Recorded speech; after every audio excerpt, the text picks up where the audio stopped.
Hello and welcome again to another edition of the Black Techies podcast, where Black culture and technology intersect. My name is Herbert Seward. This is our first official episode as a part of the HBCU Digital Network. So we welcome our HBCU Digital overlords to this show. Um, this is a pretty special episode.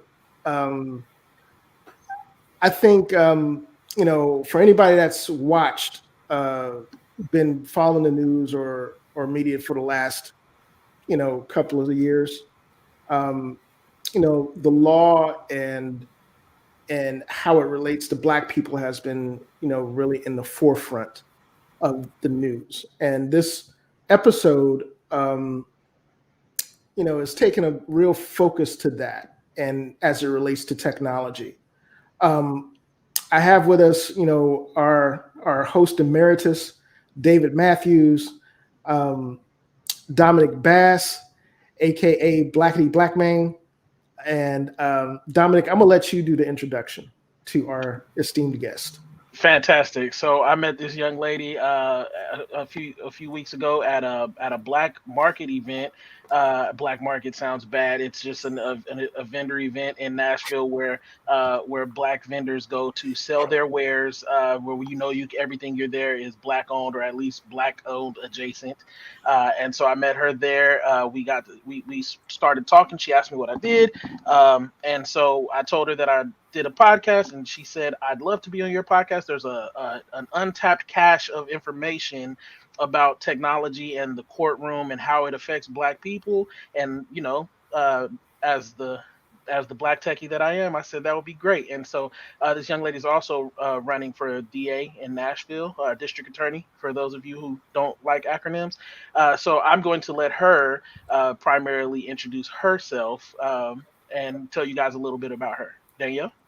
Wow. Well, thank you so much, Dom, Dave, Herb. I'm just so glad to be here with you all today and to share. It was, as you're out campaigning, you meet so many fascinating people who are doing so many fascinating things. And so I'm learning of your podcast, and I'm just so glad to be here with you and have enjoyed spending a little time pre-show getting to know you all. But by way of introduction, my name is P. Danielle Nellis. I am a candidate for district attorney here in Nashville, Tennessee. I am from Nashville. My family's been here for generations.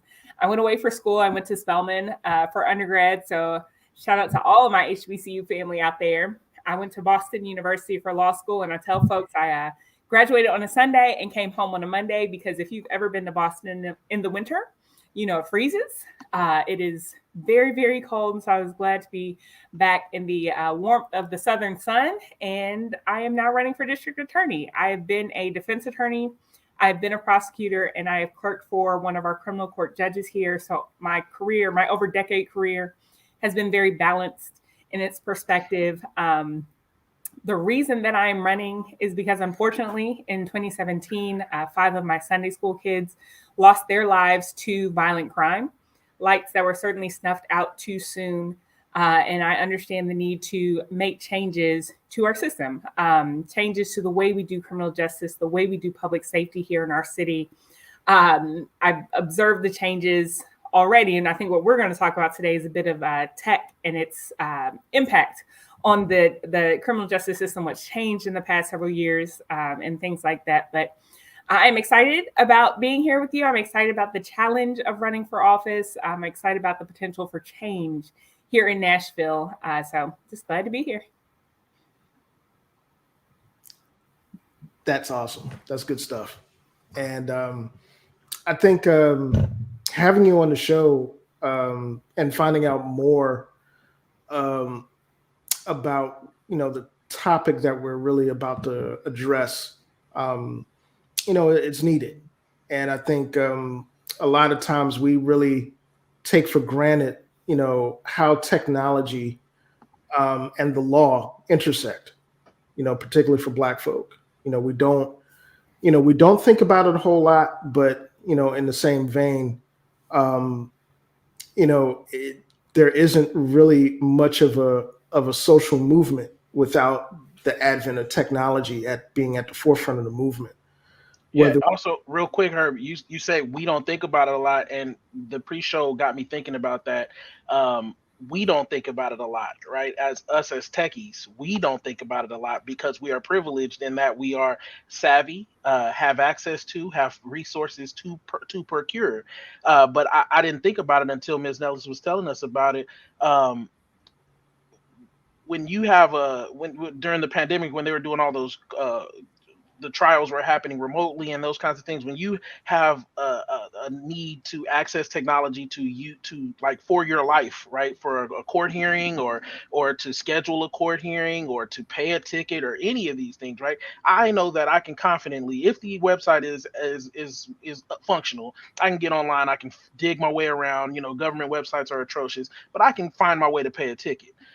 But if you are somebody who is technology you're fearful of it, you don't have access to it, you got to borrow somebody's phone just to use the internet, right, it might be that it can be the difference between you you know successfully paying this little fine, which you probably shouldn't have got in the first place. Well, maybe you should have, maybe you shouldn't have. Or you know having more fines added, and then fines being coupled on, and then next thing you know, your license is suspended, then it's revoked, and then you get stopped with a revoked license, you get stopped, you got to go to jail, then you lose your job, right, and then you can't feed your kid. Like these things avalanche, and it's all like because at the beginning of it, you don't have easy or cheap access to broadband technology. You don't have a good working smartphone, or with Wi-Fi at home so you can pay for it. So these are things that we, like you said, we don't really think about the intersectionality of tech and legal, or many other healthcare, right? Like we're not going to talk about healthcare that much today, but we don't think about how we're privileged in that we're comfortable with it, but so many of our brothers and sisters that don't have it, how it could possibly affect their lives. It's interesting because this is somewhat similar to, I mean, it's not the legal system, but the same problem persists back in 2020 when everyone had to go remote, right? Children all of a sudden had to learn from home.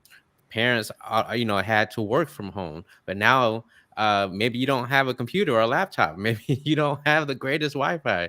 Maybe you're still on dial-up. There are people still on. Maybe you live in the country, right? And you have satellite internet. So there, the whole access to technology thing, it pervades our society in different ways. With the pandemic, with learning, with going to work, with now the legal system, and so I'm really interested to kind of learn from Danielle and just kind of learn that side of the issues that we face when it comes to technology, or maybe even some advances that we're making in that arena. Yeah, Dave, that was we are what are we we're 2 years almost to the date when everything started shutting down, particularly here in Nashville. And so we had a tornado, and then 4 or 5 days later had our first confirmed case of COVID here in the city. And interestingly enough, I was responsible or led the team who put together a statewide diversity, equity, and inclusion conference with our bar associations here. And so that was the last live event we had for a very long time, for well over a year. So it was just such a major shift for all of us. Thankfully, lawyers, for the most part, function from a place of privilege. And so we do have our computers, we do have access, like you said, we could do that. But oftentimes our clients, particularly those of us who are in the criminal law space, be it defense attorneys or the state representing victims and the community as a whole, we are dealing with a population demographic that really does not necessarily have that kind of access. Some of the just immediate hiccups were, how do we make sure, because courts are public, right? They're open to the public, whoever wants to come and observe are allowed to do so.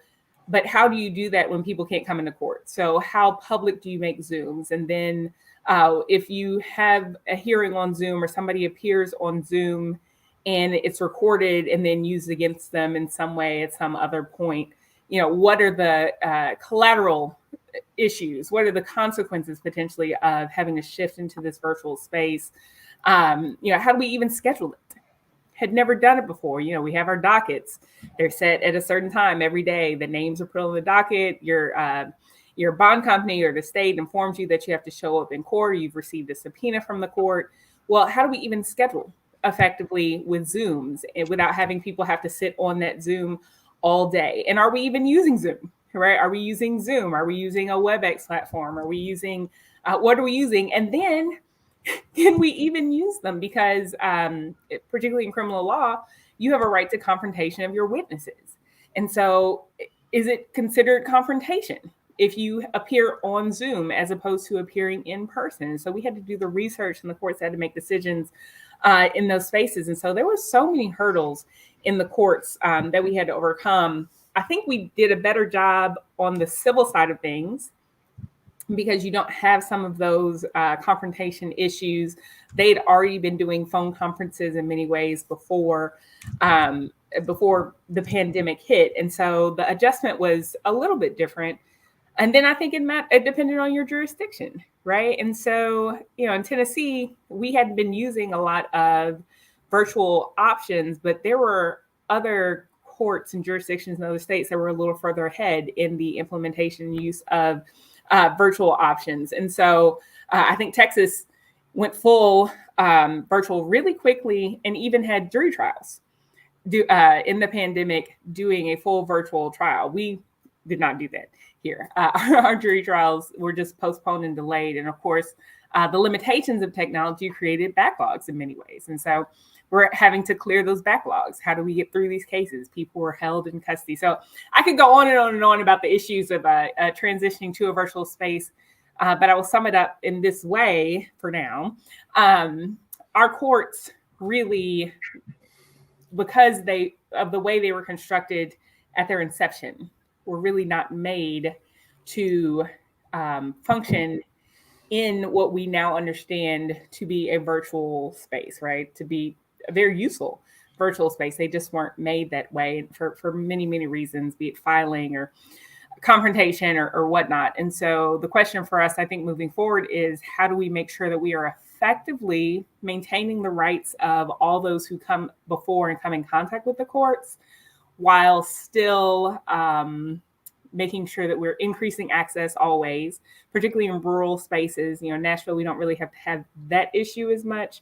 But when you have a county seat that covers three counties, a judicial seat that covers 3 or 4 counties, making sure that there's equitable access and some of the other issues we're going to have to address in our court system overall. And I think technology may be the answer.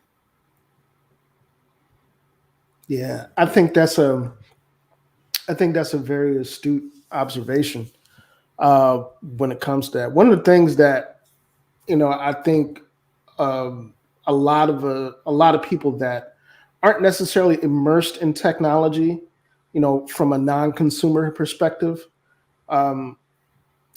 takes the access to said technology for granted, particularly in situations where your rights may be being infringed on, or where you have to rely on said technology to really tell the story when you can't.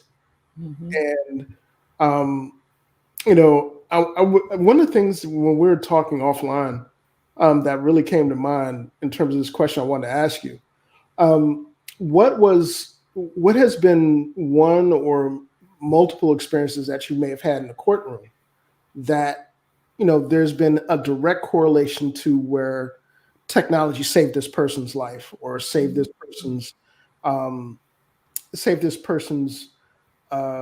liberty and freedom? Yeah. Mm-hmm. So, one of the best advances I think we've made here in Davidson County, and maybe other people, Davidson County being our county here in Nashville, or metropolitan government. I know we have people watching and listening from all other places. I could give you the whole history, but of how our city combined with our county government and et cetera, et cetera, et cetera. But, one of the best implementations I think we've seen over the past 10 years is the ability to do remote orders of protection. When you talk about saving lives, having a victim of domestic violence be able to get out of the environment that they're in, get before a magistrate, get a protective order in place without ever having to be in front of that person, at least the temporary and immediate ex parte order. So they can just simply go where they have support, do it electronically, virtually, state their side, get the ex parte, and then eventually they will have to go to court. But to have that immediate response is hugely important. I think that's one of the situations. I don't have any personal stories of how a client or a victim that I was working with on a case, was saved because when you ask the question, it made me think. I sent out an SOS via Morse code or something. So I don't have some specific example of that, but I am sure there are ways that people have been benefited. I did a lot of DV work while I was at the prosecutor's office here in Nashville, and safety planning is a huge part of that. If a woman or man is in a situation that they need to get out of, the most dangerous time for them is when they're leaving. And so we often and regularly encourage people to work out a safety plan, and that is the escape plan. How will we get to safety? How will you get to safety? What does that look like? And, coming at it from a community perspective, I've served on several panels, and my question that I always ask is, what friend are you? Which friend are you in a DV situation? Are you the $20 friend? So, hey, I'm safety planning. I've got to get out. I'm not going to have access to my money. Do you have $20 you can give me that'll help me get to XYZ or in an XYZ situation, right? The other question we need to ask is, what does that communication look like? Is there a safe word that you receive? Are you on notice? Are you on call as the friend on the outside when you get a certain text or a certain phrase that says, okay, this is too much, or I'm in danger, if a person can't call 911 because it would be too obvious? Whatever it is, just using the tools and the things that you have if you're in a domestic violence situation, but also if you're the friend on the outside, the associate on the outside, how are you supporting somebody that is in that situation to help them get to safety? And that may indeed involve whatever technology is available, even access to a telephone, right? And so if somebody's on a shared phone plan in a house, how are they then going to be able to communicate later? Are we looking at having some temp phone? And that seems very basic, right? You all are super high level IT people that do technology at really high levels, but just the basic access to some things is really important when somebody's life is in danger. I also have a question. So when it comes to so you talked about how when the pandemic happened, right, and everyone was trying to struggle with what to do. What do we use, Zoom or do we use WebEx or do we use Teams, Google Hangouts? Like, what do we, So there was all of this quick, having to shift all of this. But was there like a silver lining to all that? Was there anything about going purely virtual that actually helped the process, or maybe made a little, made a few things a little bit easier to do as a result of it being virtual, as opposed to having to come to the courthouse in person? I think there were some great benefits, and it also showed us what we are able to do and should be implementing going forward. So, of course, the obvious benefit is you are not coming in with a whole bunch of people and potentially being exposed to COVID, right? This pandemic is still very real. I know everybody's lifting their mask mandates and things like that, but having just had it a month ago, it is still very real. I would not wish it on anyone ever. So I think preventing people from catching the virus or spreading the virus in the court space was awesome. I also think it cut down on when scheduling was effective. If we could say, okay, your hearing's at 9, your hearing's at 10, which some of the courts were able to do really effectively, particularly in our criminal courts, which are trial level courts for us. I think it was great in saving time and saving money. It let people keep their jobs. One of the issues we often see is it's hard for folks to come into court, particularly as a witness on a case. You risk losing your livelihood to come in and assist in the justice process. And so having people, do the Zoom from wherever they are, access it from their car on their phone, whatever it is, I think was a really wonderful benefit that we probably had not expected. So I think, silver lining wise, I think that was really, it kept us safe.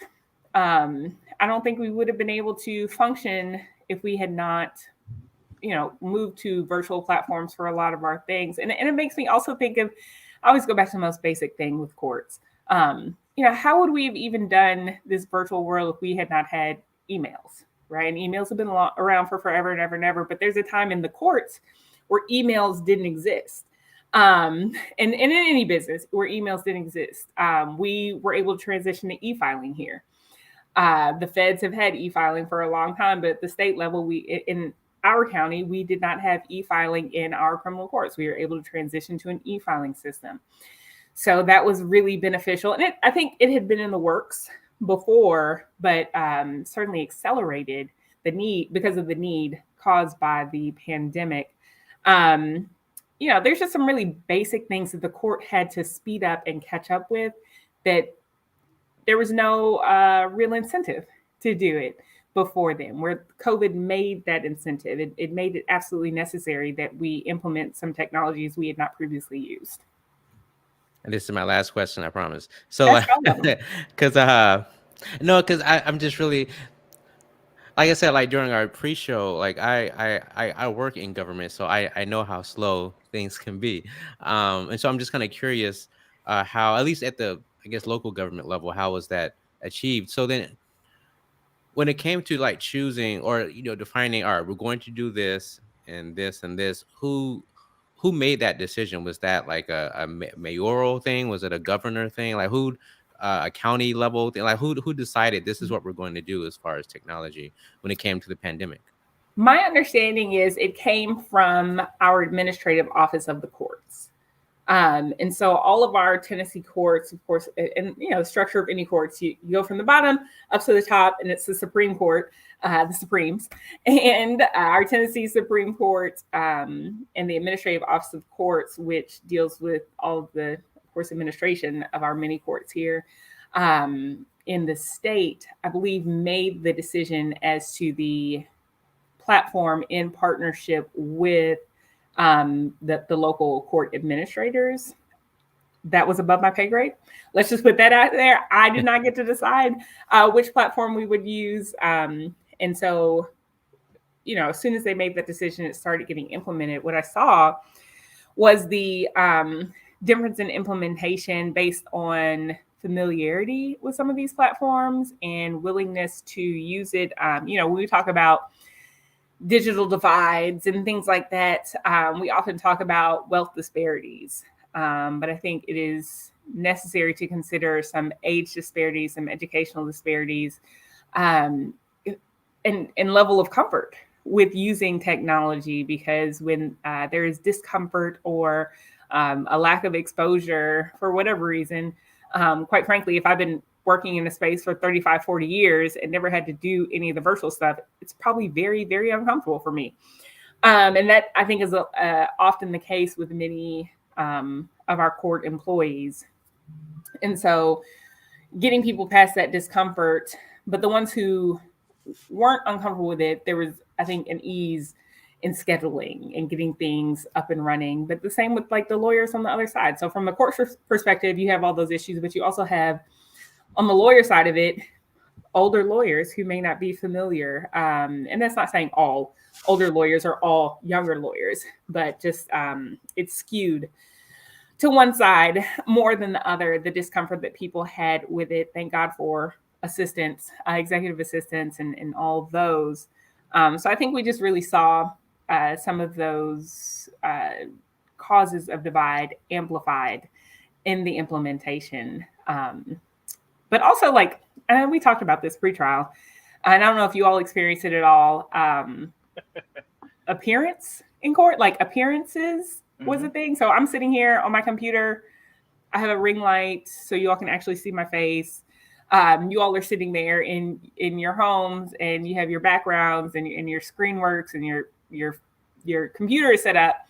But like, everybody doesn't have a computer. So they're on their phones, and you're like, it's jiggling around, and they're on a bad network or whatever the limitation is. And they don't have lighting, so we can't see them. And the way people appear in court, particularly for a hearing, has impact on credibility or the perceived credibility of that person. So that's something we really had to kind of work through and walk through. And as we are corresponding with witnesses, just saying, hey, please make sure we can see you, right? There's lighting, make sure you're somewhere where your video works, things like that. Okay, so as we were talking about this, there are some things that have popped into my mind in terms of your perspective on certain events that you've observed nationally. Mhm. As as a lawyer. So I'm going to toss out a couple of things that we've seen in the news, and I want Let's do it. to get your first thoughts. The first thing that comes to your mind in terms of your professional opinion as a lawyer. Okay, so Freddie Gray.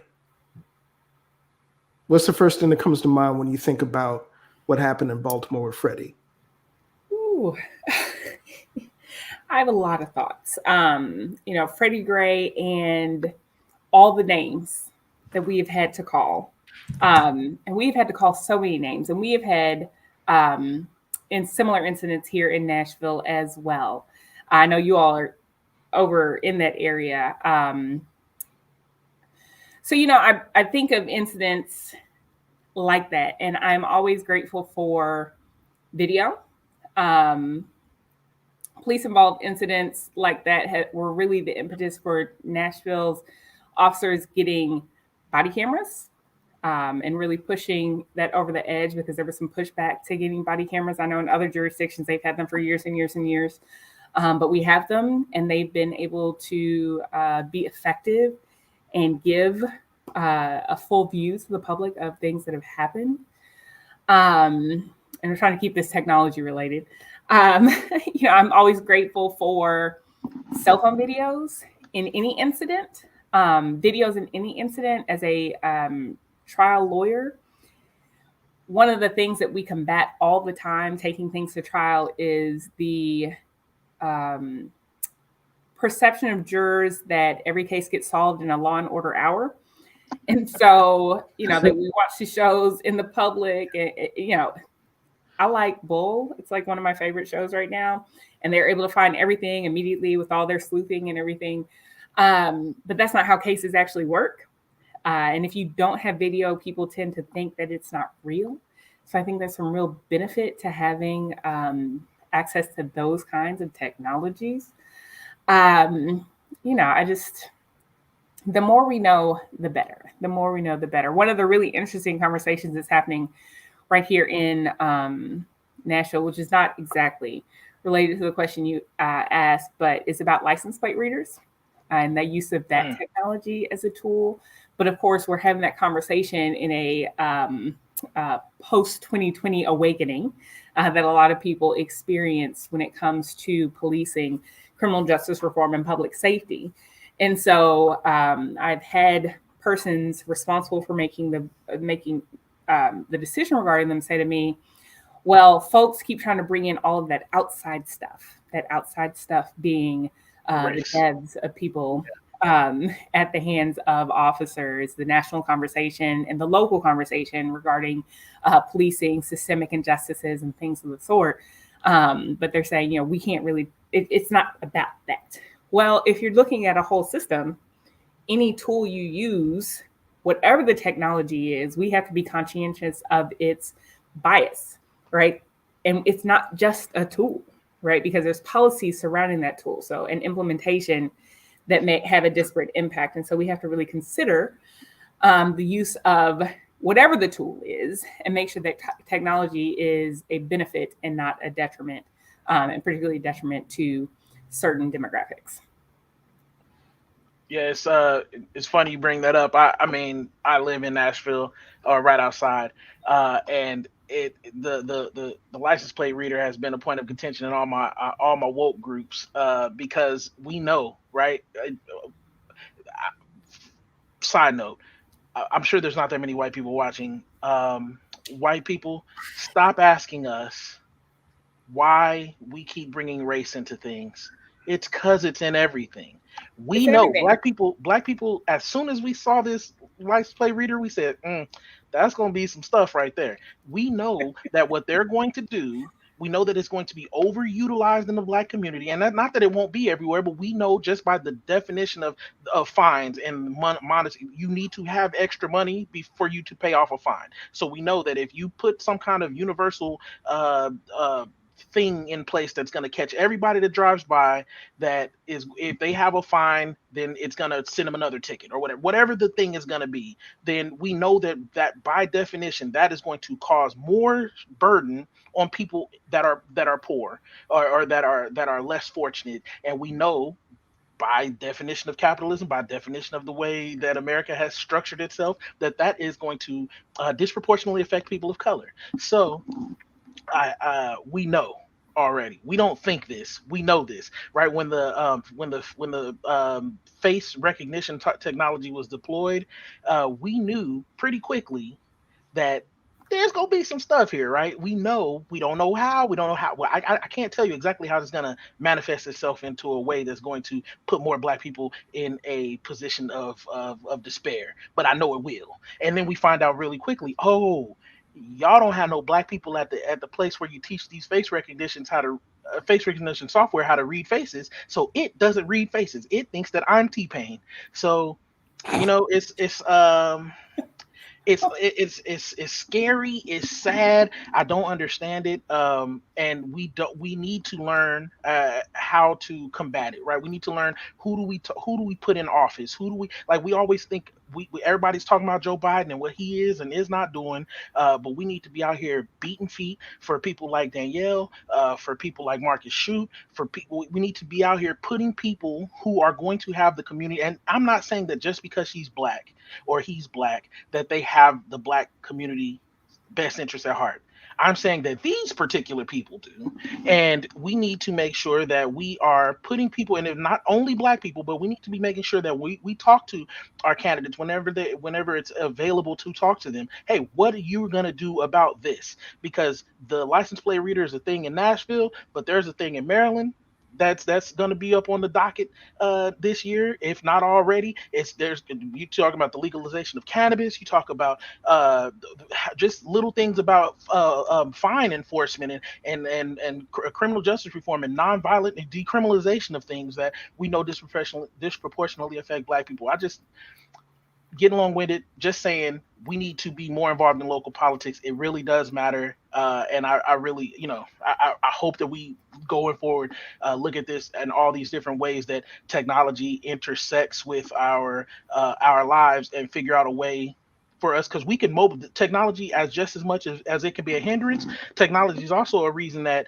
we can use it to mobilize, right? Grassroots is the technology is the backbone of grassroots now, right? We don't have to go knocking door to door, and you can't in this pandemic world. You can't now. Nobody answering the door, right? We don't even answer the door for Postmates no more. So you can't go knocking door to door. You got to hit these people in their virtual pockets, and so like we got to get after it. We got to get mobilized. That poor Postmates driver, just out there, out there. But like, hey, thanks. You can't even say thanks. Right, like, and they're running. If I were a Postmates driver, I would drop and run so fast. I'm throwing it out the door like Paperboy. Yeah, and I'm gonna be honest, man. I think the one thing about this platform that all of us that have been a part of it, enjoys the most is the type of dialogue that we engage in, like we're engaged in right now. Me personally, I've had one of those experiences where I've done delivery gig economy where I've been run up on by our friends in blue doing a job, and um, yeah, and it turned into something that could have been really, really bad. Like, as in, your friendly neighborhood host might not have been here bad, but it was one of those things where, where the technology that we're talking about and access to it, really prevented that sort of outcome. And the fact that we're having conversations like these, um, it's priceless, honestly. Um, One thing I want to put out to our audience, in terms of uh, Miss Nellis's campaign is, what do we have to do, and what can our audience do to get involved with your campaign? I love it. I love it. I love it. Um, and then can we just put a pin really quickly, because I also want to talk about the beneficial use of technology and some things that we're not doing right now that I think we could actually do. But we're gonna go back to this. So to get involved, ladies and gentlemen, you all see my website scrolling across the bottom. It is nellis4nashville.com. On there's an almost 20-page policy platform, because I'm a nerd, but also because I think we have to have a clear vision on how to move our city forward. So I'd love for you all to check that out. You can also donate. Unlike our judicial candidates, I can ask you for money. And the reason that is so important is because as much as we like to think that, and we have had grassroots campaigns, right? Grassroots campaigns are very effective. That is exactly what this is. This is a people-powered, people-first campaign. It is not about the funds raised, but it is so much easier to get the word out when people donate. And the reason that I'm running, you all have heard, is because, of course, I lost my kids, my Sunday school kids, but that was the straw that broke the camel's back for me. I had lost my father-in-law to violent crime 6 months after I got married, lost my cousin to violent crime. He was a member of the LGBT community in North Nashville, which is a predominantly Black area. And it looked like a series of targeted homicides in that area. My family have also been, unfortunately, victims as many Black people have of systemic injustice as it relates to police. My grandfather was beaten by police and wrongfully arrested in the back civil rights era. But then my father was harassed by officers when he was riding around the city on his motorcycle as a young person. And so, I understand that deeply, how that impacts generations, because I know their stories and I carry their stories. And when my brothers called me one evening driving down a street that's close to us, less than a mile from home, but it was dark, and got pulled over by officers, or officers turned on their lights behind them, they called their attorney's sister, and said, "Come meet us at the bottom of the driveway. We need at least somebody to witness it." So I know those stories deeply, and it's just so important to have somebody in position that carries those stories, not just for the Black community, but for the entire community. What I'm hoping to do here in Nashville, and this is also why I mentioned that policy platform, is make Nashville the modern model of prosecution in the South. In the South, we have some really fascinating laws pertaining to gun access. And of course, nobody is trying to take away anybody's guns. But when we have a proliferation of guns on the street, and laws are passed even where law enforcement oppose those laws being passed, we create a situation where everybody cannot be safe and not safe. We saw last year, we had 10 officer-involved shootings. Almost all of those involved somebody having a gun with them. And so just to be really conscientious of the set of laws and conditions that are here in the South that are unique, right? Our laws are distinct from like Philadelphia or Jersey or California, where you are hearing about some really progressive movements.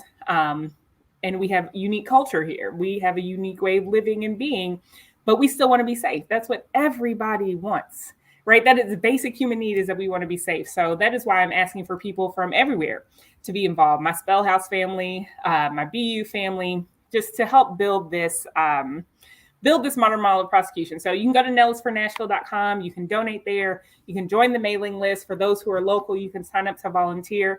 I have crossed state lines to go canvassing for people. So if you want to come down here and go canvas with us, put it in the volunteer sign up, which is door knocking. Let us know. Phone banking. Let us know that you want to be involved that way. That's how you can get involved. And it matters outside of Nashville, like I said, because we are building a model, right? We're building a model. We don't have a progressive model anywhere in the South. In Nashville, because we've had this extraordinary growth, right? We have Oracle and Amazon and all of our big businesses moving in. Because of our growth, we are experiencing an influx of people, influx of resources. It is built on a background of Nashville having a nonprofit and social justice and community-oriented group of people and organizations that have always poured in and been the net that has caught our city in times of tragedy. When we've had tornadoes, when we've had floods, when we've had to suffer this pandemic for 2 years now. We've had those people and organizations step in, and we must do the same thing. We must bring all stakeholders to the table to address the needs, address the problems, identify the resources, and align the resources to expand the options for accountability in our criminal justice system, expand the options for harm reduction, expand the options for healing for our community as a whole. And we can do it in a way that other people are not able to do it and truly be the model for other cities to build from. That's dope. Lots of really, really dope information. As a side note, though, I got a question for you. Okay. What are your personal tech go-tos? What are your personal tech gadgets that you can't do without on a regular? I'm so low tech. So I have my little iPhone 8 still. Okay. Yes. So I have my iPhone 8. I have my AirPods. We use those. My work computer is a Dell computer. My personal computer is go Dell. My personal computer is the Microsoft, the tablet with the keyboard. Surface? The Surface Pro. That one. And I really love a good touch screen. And so that works out really well for me. I have a little Bluetooth speaker. Y'all, I'm so low tech. Y'all got headphones, microphones. Honestly, you don't really need more than that. I mean, to be perfectly honest with you, you got a computer, you got a phone, you got AirPods, Bluetooth. What else do you need? What else do you really need? Yes, thank you for making me feel okay in this space. No, honestly, listen, you have a modern phone. Like, it's not like you pulled out an iPhone 3G. You know what I mean? Like, Yeah. You have a modern phone. You have. My daughter has an iPhone 7. Listen, your daughter don't pay no bills, does she? Horrible. No. Hey, listen, that's why I said an iPhone 7. Hey, yeah, exactly. Listen, whenever I see parents and they my daughter has an iPhone 13, but it's because it was free. Like, it was legit free. I used to work in retail. Nope, I used to work in retail. It was like, because we were moving to where we moved to as a cell phone carrier, I looked at all of the ins and outs. Yeah, at the end of the 2 years, I'll have to pay $150 if I want to keep it. But that's a decision for 2 years from now. And it was, you know what I mean? Like, it's legit. I'm not paying nothing for it. I'm going to go ahead and get it for it. It doesn't make sense to put her in something older that would cost money just for the sake of it being older. But I wish she would come up here and say, I want a new anything, because you know what your mama say back in the day? You got McDonald's money. Hey. You got iPhone 14 money. No, but you do it all right. Like, nobody could be mad at that list of technology. I mean, Okay. Yeah, you're all right. Look, I can't switch to another iPhone, and I'm that person, because it doesn't have the little the button on the bottom. You're holding out. You think it's never coming back? Well, no, I'm not. No, let me stop. The next iPhone, I believe, is gonna have an in-screen thumbprint reader. So maybe you can switch after that. Even though I don't know what you're holding off for. Face Unlock is the best. Face Unlock is good. I don't even do that. Like, I click the button, I put in a passcode. I do not have my fingerprint or my face. She's real. Why? No, I'm just curious. Why does my phone need that? Why does it need that information about my life? I had because we're old, actually. The fact that if you're on Facebook, you are old. Having taught teenagers, and they're like, Miss Danielle, Facebook? Who does what? But anyways, so I had a Facebook memory come up, and when Apple, they were trying to get this the government was trying to get this universal unlock key for Apple phones, and Apple's like, no, we're not doing this. Which the whole FBI thing, I remember that. I think we have an because of episode Fourth about that. Amendment issues. Right. I remember that the memory came up not too long ago. And so you know, I don't know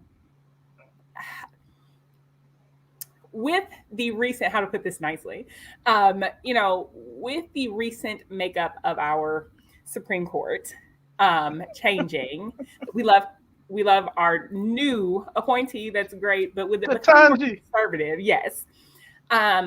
You know, there are some concerns I think we all should keep somewhere in our mind about privacy, right?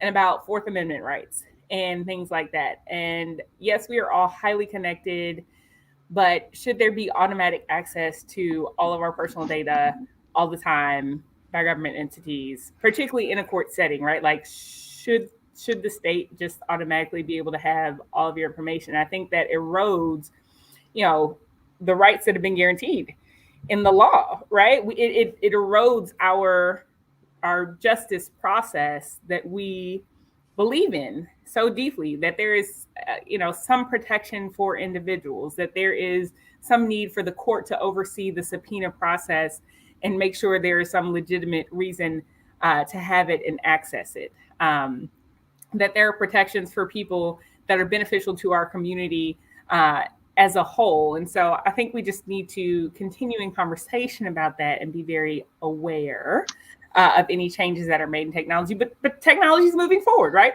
Technology. Okay, but all right, slight pushback though, right? Yeah. As a government employee, like, aren't you already in the database?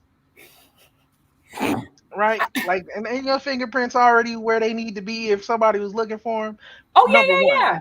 Oh, But yeah, number and two- have been fingerprinted many times. I've worked with kids. I've worked in schools. Like, my concern is not that my fingerprints are in a database, but that somehow and this might be completely illegitimate. I don't want to sound like a conspiracy theorist on here. I really do not. But like,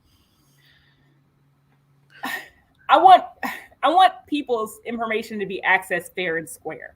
I guess Understood. I don't want there to be a bunch of backdoor That's fair. nonsense where folks get access to things and then they you know, get tied to X, get tied to Y, get tied to Z, and then it's all this whole downhill situation. And I think I'll give you an example that's very top of the list right now, and I think it is in California. But there was a person who did a rape kit, right? The person was raped or sexually assaulted, and so the examination happened. The evidence of DNA was stored, and then that individual, because it was uploaded to federal databases, that individual is then moved from victim to a defendant when it matched for a crime, right? And that person never had any intention of it being, you know, put into some government database somewhere. And yes, it helped solve a crime on this end, but what chilling effect will it then have on victims when they come forward and report a rape or sexual assault? Not that anybody's thinking, oh yeah, down the line I'm going to commit a crime, but like, they could use this for anything. It could go, yeah, if that's you know, what happened. And so I think we have to be very careful about those gray areas, because we do want to protect victims on the front end, on the back end. We want to make sure that court cases can move through the criminal justice process effectively, but we just have to be very aware of whatever those collateral issues are or the consequences are and their chilling effect they have on the process that we want to work. So I get it. What you're saying is valid. It makes sense. I have completely I've said this on the show before, for the convenience that technology provides, like, they can literally, like, you can upload my brain into the mainframe. You can have it all for the future, like fantasy world that I'm going to live in, where I wake up and I talk to my home. If the trade-off is, if I shoot somebody in the face, they're going to catch me immediately because my DNA is going to immediately get, like, if that's the trade-off, I just won't shoot nobody in the face. Like, I just want, you know what I mean? Please don't. Yeah. That's, I mean, like, I think that's most people, right? Like, Yeah, I'm not going to go and do something bad or do something crazy. But our system believes that folks are innocent until proven guilty, right? That is the base premise of we our really don't criminal be down justice with system. number, bro. Don't shoot nobody in the face. Don't shoot nobody. Let's begin there. It's a horrible idea. But like, that is the premise. of our criminal justice system. And Allegedly. and we've seen it eroded, right? When we hold people pretrial and don't let them out for years, Mm-hmm. right? For one reason or the other, because they can't Khalif afford Browder bail. would argue with you that that's not the case, that we're not innocent to prove. I'm using my language very intentionally. I understand. That is the premise upon which our criminal justice system was founded. Um, but if that is going to be the premise, we have to work to make sure that it's not eroded any further than it already has been. And so that is what we're going to stick with for That today's conversation. that brings me to another thing I'm always curious to people who are like, you always hear uh people say something like, if you don't like the system, get in the system and change it. So as somebody, and maybe you don't know because maybe you haven't been in the system deep enough or with enough power like a district attorney, but is that a real, like, or maybe, I know you have to believe that it's real because you're running for the office and I know you want to institute change, but like, I wonder how you balance, maybe you can't even answer this, but it's just me thinking out loud. I wonder how you balance the, like, the cynicism that comes with growing up black in this country and seeing all the atrocities that are being committed on a regular basis, and just like, how do you balance that with thinking, I can do it. I can, like, yeah, this, like, I love you know it. what I mean? Yeah, it's actually something that I've wrestled with. Audre Lorde tells us you cannot dismantle the master's house with the master's tools, right? And so on the other side of that, there's a school of thought that says you can't fix it from the inside. I've never thought of myself as an insider. Indeed, I am the outsider candidate right now. I'm the not status quo candidate. There's never been a person of color that's run for this position before. There's never been a person of color or a woman elected to this position before. There is normally candidates are running from some family wealth or some personal wealth. I am your working person, right? I do have privilege. I will not negate that, right? I do not live in a place of poverty. I have a law degree. I'm able to work, but I've worked in public service, not coming from vast personal wealth. And so I am your outsider candidate in a lot of ways. And, I think if you do not have that perspective at the table, if you do not sit at the table, if you don't convene the table, then you're going to have somebody spinning a narrative about you and your experience and your community that is, quite frankly, inaccurate and not representative of the community that you are supposed to serve. I have 4 principles in my policy book. They are prevention, transparency, community engagement, and restoration. The reason community engagement is so important for me is because we have got to hear from, value, validate, include the voices of those who are most impacted by this criminal justice system. And for too long, it has been either somebody who completely discredits that or somebody who cannot understand it and its nuances. And so I think it's really important to have those voices and invite those voices to the table. Unlike others who are in this race, I've consistently said, we've got to invite folks to the table to have this conversation and make the change that we need to make. And because of my lived experience, I'm able to do that.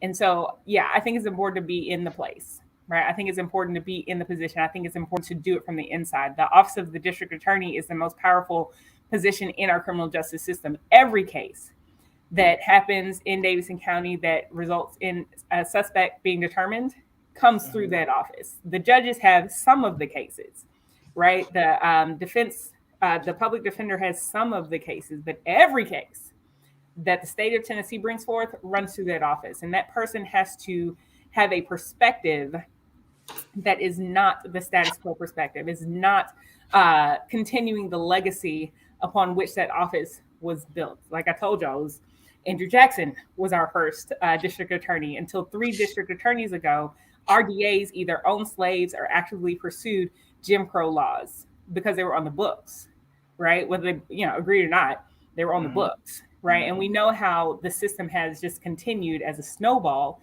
into what it is now and how it's impacting our community still. And so somebody has got to be at the table that's ready to right that ship. Somebody's got to be at the table with a plan. Somebody's got to be at the table with the lived experience. Somebody's got to be at the table with the professional experience that can right this ship and change the direction. And it's for the sake of this city. I love this city, right? This is my home. We have been here for generations.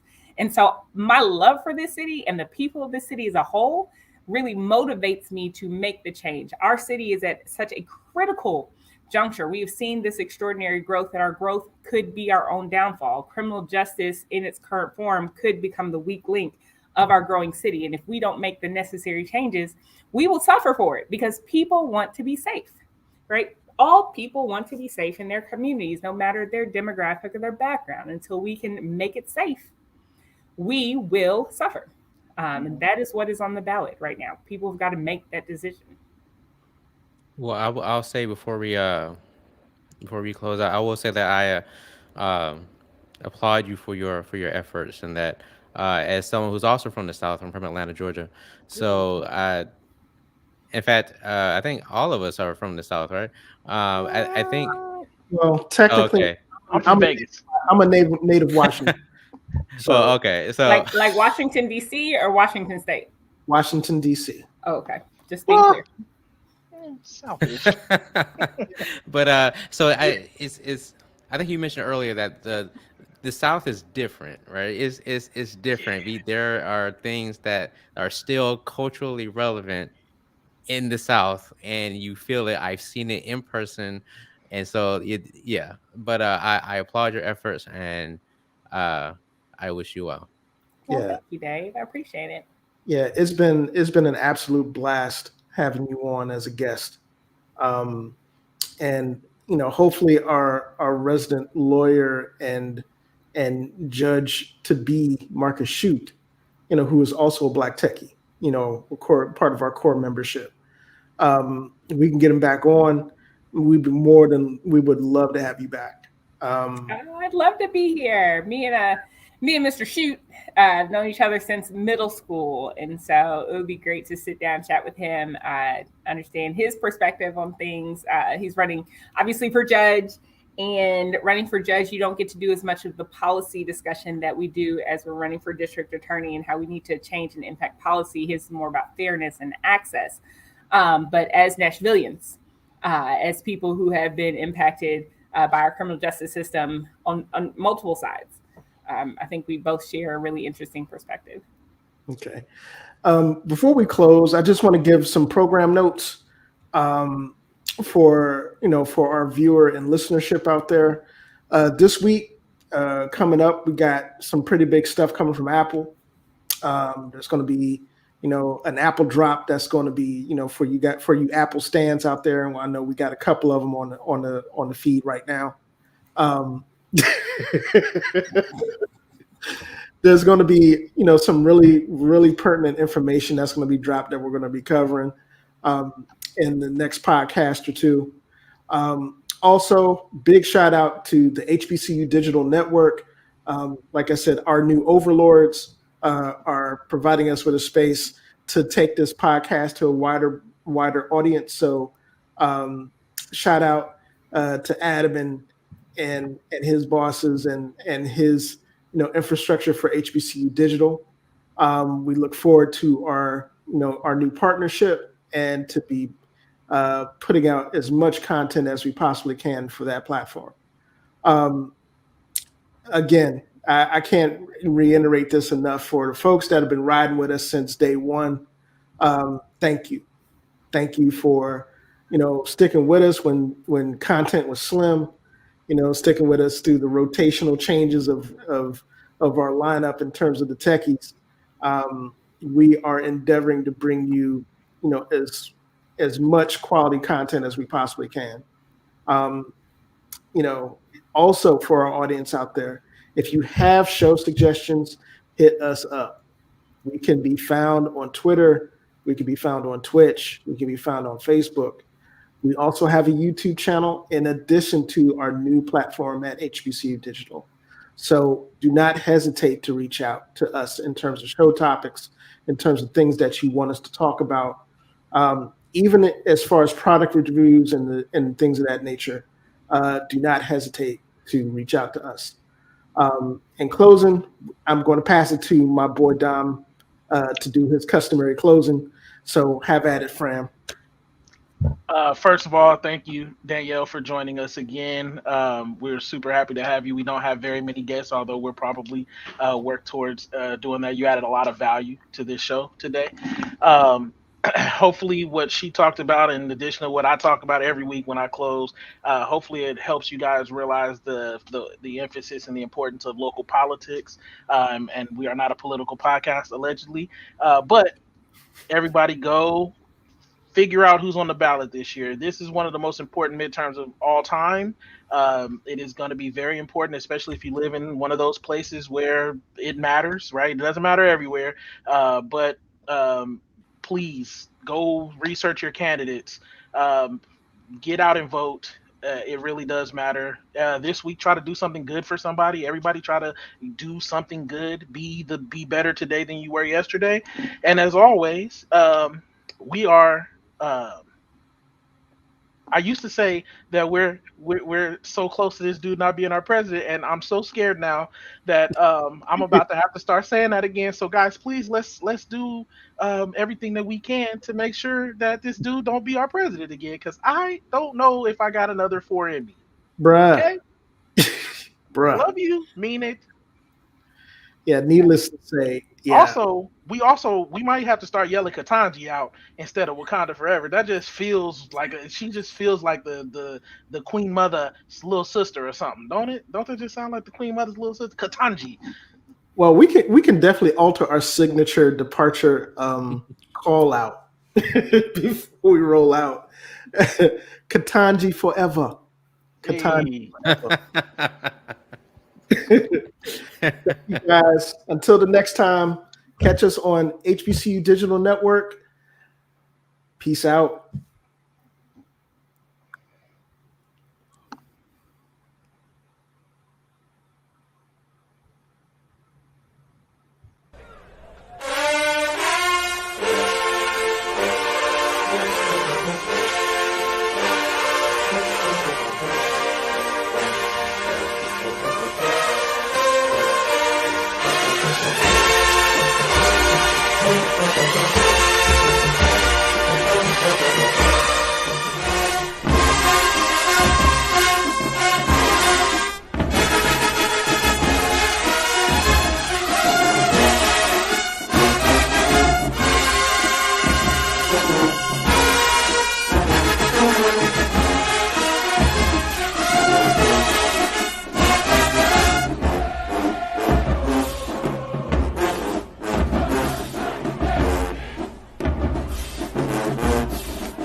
Never gets